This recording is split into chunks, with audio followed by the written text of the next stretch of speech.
Halo teman-teman, kembali lagi bersama Nenjo Film. Jadi di video kali ini, saya akan mencoba kembali menjelaskan sebuah film yang berjudul Black Phone, dirilis pada tahun 2021, disutradarai oleh Scott Derrickson dan dibintangi oleh aktris ternama yaitu Ethan Hawke, Mason Thames, Madeleine McGraw, dan aktris yang lainnya.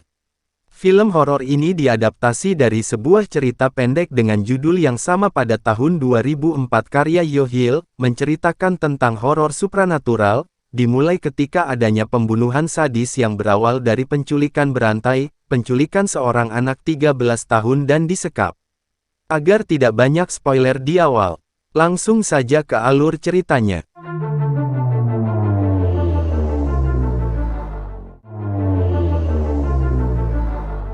Berlatar di tahun 1978, kita diperlihatkan seorang remaja yang sedang bermain baseball bernama Viney melawan timnya Brooke. Di sana juga ada adik Viney yang sedang menonton bernama Gwen. Singkat cerita permainan pun selesai, lalu Brooke memuji Viney bahwa tangannya sangat kuat. Setelah itu terlihat Brooke sangat disukai oleh para wanita, sampai akhirnya ia bertemu dengan mobil van hitam. Scene beralih memperlihatkan ayahnya yang sangat disegani oleh mereka bernama Black. Setelah itu, mereka pergi ke sekolah. Di perjalanan Viney menemukan selembar surat kabar yang menginformasikan bahwa Brang telah hilang. Sesampainya ke sekolah mereka melihat keramaian, dan ternyata ada siswa yang sedang berkelahi bernama Robin dan Moss.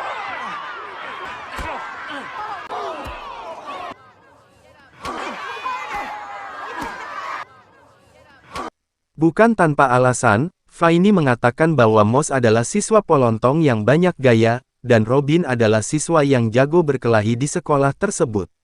Di sekolah Viney menyukai seorang perempuan bernama Donna. Di saat jam istirahat ia dibully oleh teman-temannya, tak lama datang Robin yang membela Viney, agar mereka nyingkah dari sana. Di sini terlihat Robin merupakan siswa yang ditakuti di sekolahnya. Di sisi lain Gwen dipanggil oleh guru untuk bertemu dengan Detektif Wright dan Detektif Miller. Di sana ia ditanyai tentang dirinya yang berteman dengan saudara Brang, dan dari mana ia tahu Brang sudah diculik. Gwen mengaku bahwa dirinya bermimpi Brang diculik oleh seseorang dengan balon hitam di dalam mobil van, dan ia mengatakan bahwa itu hanyalah mimpi. Ternyata benar si detektif menemukan dua balon hitam di lokasi kejadian. Si detektif terus menanyai Gwen, karena merasa curiga apa yang dikatakan Gwen bukan hanya sebuah mimpi. Karena merasa tertekan, Gwen mengatakan bahwa ia adalah The Grabber, ia akan menghajar mereka dengan mata tertutup. Ia juga mengaku bahwa mimpinya terkadang bisa menjadi kenyataan. I'm the Grabber? No. You think I kidnapped Vance Hopper last spring? Is that it? Ulangnya, Gwen meminta izin untuk menginap di rumahnya Susie, untuk menonton film horor, karena hari itu hari Jumat. Esoknya, Viney terbangun mendengar sebuah cambukan, ternyata itu adalah Gwen yang sedang disiksa oleh ayahnya. Ayahnya marah karena Gwen sudah mengatakan mimpinya kepada si detektif, sehingga detektif tersebut datang ke kantor ayahnya untuk menanyai dirinya. Viney malah bengong melihat adiknya diperlakukan tidak baik oleh ayahnya, ia hanya bisa berteriak melarang siksaan tersebut. Akhirnya ayahnya berhenti menyiksa Gwen, lalu menyuruh Gwen berjanji, bahwa dirinya harus menganggap mimpinya hanya mimpi biasa. Ia juga memperingatkan Viney untuk tidak menyebarkan berita apapun tentang apa yang telah terjadi. Terlihat Viney sangat marah kepada ayahnya, atas perlakuannya kepada Gwen. Di sisi lain, Robin menemui mobil van yang diceritakan tadi. Malam pun tiba, ayahnya ditelepon oleh seseorang, lalu menanyakan teman Viney yang bernama Robin. Setelah itu, di halaman rumahnya, sangat banyak polisi yang sedang melakukan pencarian, lalu Viney menyuruh Gwen tidur, agar ia bisa bermimpi tentang keberadaan Robin. Setelah itu, Gwen berdoa untuk mendapatkan mimpi tersebut, karena sudah malam ayahnya menyuruhnya untuk tidur. Esoknya, dua detektif itu mendatangi Gwen untuk menanyakan mimpinya semalam, namun Gwen tidak mau berbicara karena takut kepada ayahnya. Setelah itu, tiga temannya menghajar Viney. Tak lama Gwen datang membantunya. Di sini kita bisa menilai, bahwa Viney seorang yang penakut, berbanding terbalik dengan adiknya. Sampai di hari Jumat berikutnya, Gwen seperti biasa menginap di rumahnya Susie untuk menonton film horor. Di perjalanan pulang, ia menemukan seseorang yang meminta bantuan, karena kasihan Fanny membantunya, namun tiba-tiba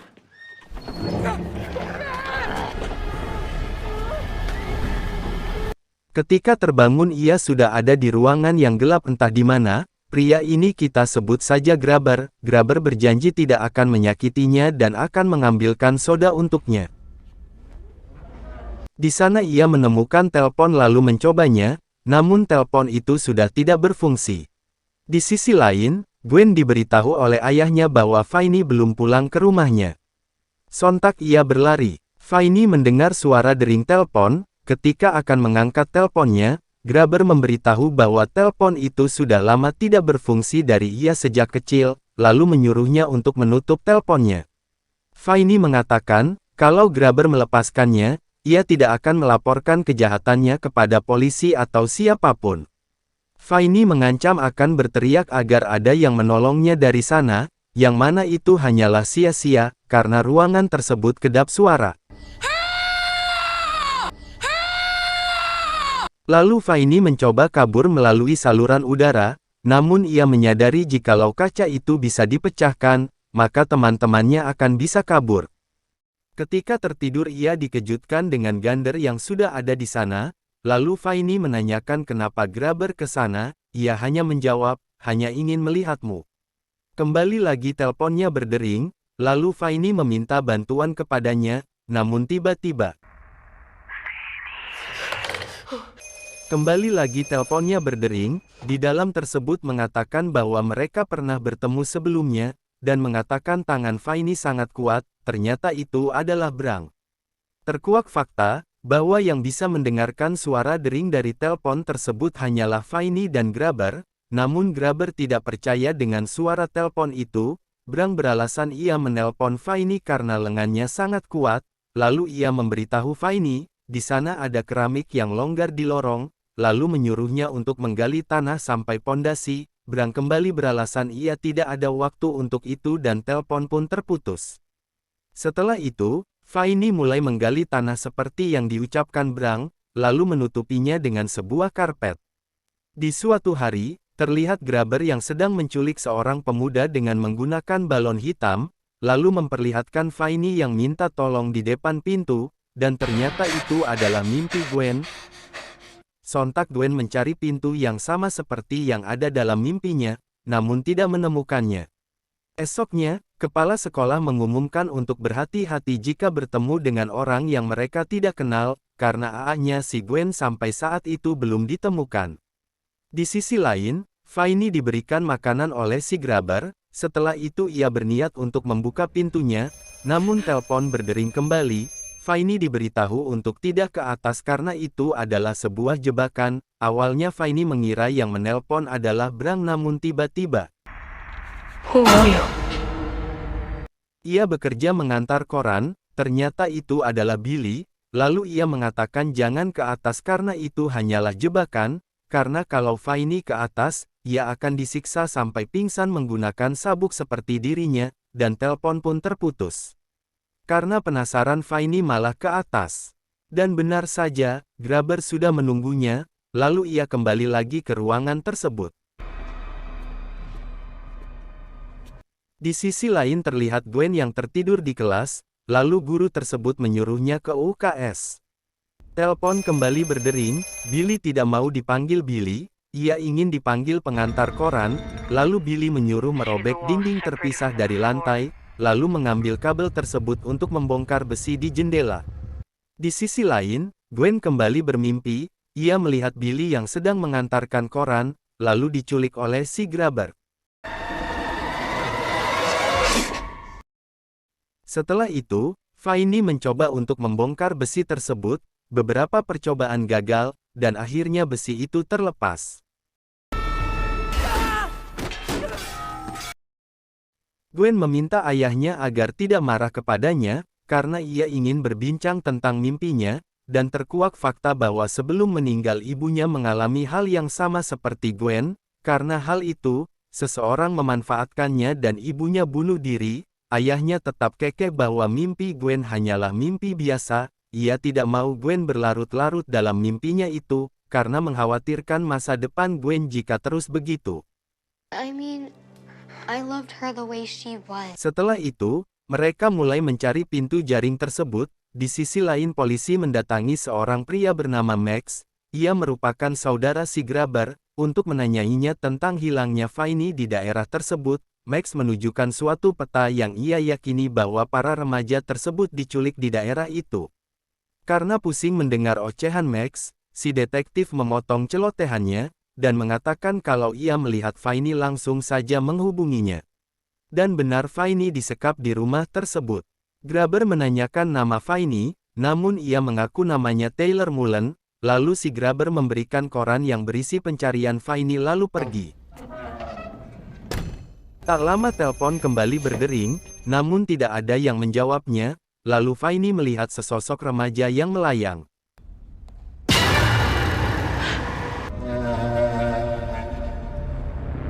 Ketika menelpon, Fanny menanyakan kenapa Grabber tidak melenyapkannya. Perempuan itu mengatakan, Grabber tidak akan bisa mengalahkannya, asalkan ia tidak bermain permainan naughty boss, kalau dalam bahasa Sunda artinya permainan nakal. Lalu perempuan itu memberitahunya kode pintu utama yang telah ia tulis di tembok, yang mana gemboknya berasal dari sepeda perempuan tersebut. Setelah itu, Fanny mencoba membuka pintu tersebut, dan akhirnya ia berhasil kabur. Namun Grabber menyadarinya dan terjadi kejar-kejaran. Namun Fanny tertangkap dan dimasukkan lagi ke dalam ruangan tersebut. Di sisi lain, Gwen marah-marah karena doanya tidak dikabulkan, yaitu menemukan Fanny dengan mimpinya. Involved because you've been giving me these dreams. Telepon kembali berdering, ia mengatakan dirinya yang pernah berkelahi di toko swalayan, ternyata itu Vance Hopper. Terlihat Vance yang sedang bermain game. Karena seseorang bertengkar, Vance menjadi kalah dan permainannya selesai, lalu menghajar orang tersebut. Fuck with me again.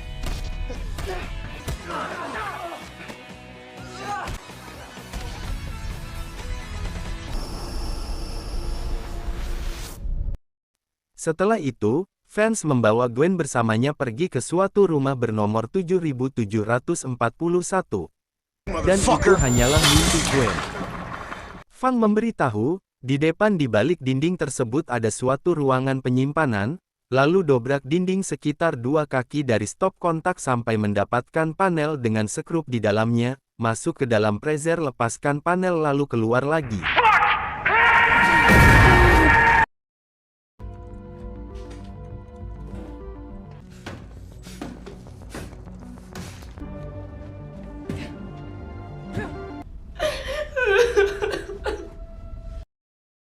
Telepon berdering kembali, ternyata itu Robin teman dekatnya Fanny, lalu Robin menyemangatinya agar bisa membalaskan dendam semua para remaja yang telah diculik si Grabber, namun Fanny mengaku tidak sanggup, lalu Robin melatihnya berkelahi.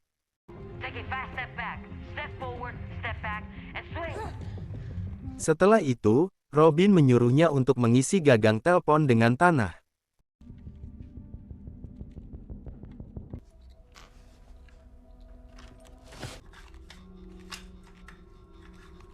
Gwen terus mencari keberadaan kakaknya itu, namun tiba-tiba. Dan ya, kelima anak itu menunjukkan rumah yang ada di dalam mimpinya itu. Sontak ia berlari ke rumah dan memberitahu si detektif. Max menemukan rumah itulah yang menjadi titik penculikan, lalu ia memutuskan untuk pergi ke bawah tanah. Betapa terkejutnya Max, saudaranya adalah Grabber yang sebenarnya, namun tiba-tiba. Hey, no, don't worry about it. We can talk about this. Grabber menyalahkan Fanny, karena saudaranya mati karena ingin menolongnya. Di waktu bersamaan polisi terus menerobos masuk, namun polisi dan detektif tidak menemukan apapun. I would use a knife.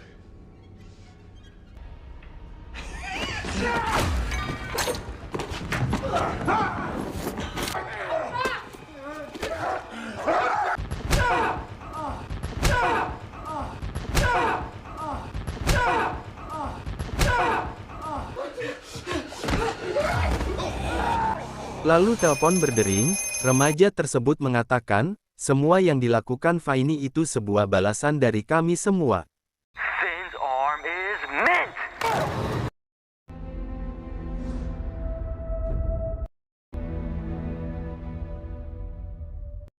Polisi menemukan ruangan, namun itu merupakan kuburan para remaja tersebut. Saat membuka pintu ia sudah ditunggu oleh Gwen, sontak ia sangat senang dan memeluknya. Tak lama ayahnya datang, lalu memeluknya dan meminta maaf. Lalu kepolisian menjelaskan, bahwa si Grabber memiliki 2 rumah untuk melancarkan aksinya, 1 rumah untuk menyiksanya dan rumah 1 lagi dijadikan kuburan. Beberapa hari kemudian, Faini menjadi orang terpopuler di sekolah, karena ia telah melenyapkan seseorang yang sedang dicari semua orang. Menurut saya film ini sangat bagus, namun saya masih penasaran dengan sosok si Grabber, karena tidak diceritakan asal-usul dan motif penculikan itu apa, ya mungkin ada next time-nya, kita tunggu saja kelanjutannya. Pesan moral yang dapat kita ambil adalah, film ini merupakan himbauan kepada orang tua agar terus mengawasi anaknya, dan memberikan edukasi agar si anak tidak gampang mempercayai orang yang tidak ia kenal, karena tidak menutup kemungkinan hal itu bisa terjadi kepada keluarga kita, bukannya ingin hal itu terjadi, namun sedia payung sebelum hujan, mencegah lebih baik daripada mengobati. Dulu juga ketika saya SD kejadian ini pernah terjadi, di mana sasarannya anak kecil yang dapat diiming-imingi diberi uang untuk jajan, motif penculikannya menjual organ tubuh anak untuk dijual. Terima kasih telah menonton, jangan lupa subscribe dan aktifkan loncengnya, agar saya terus bersemangat membuat video-video berikutnya. Saya Ajul, see you next video.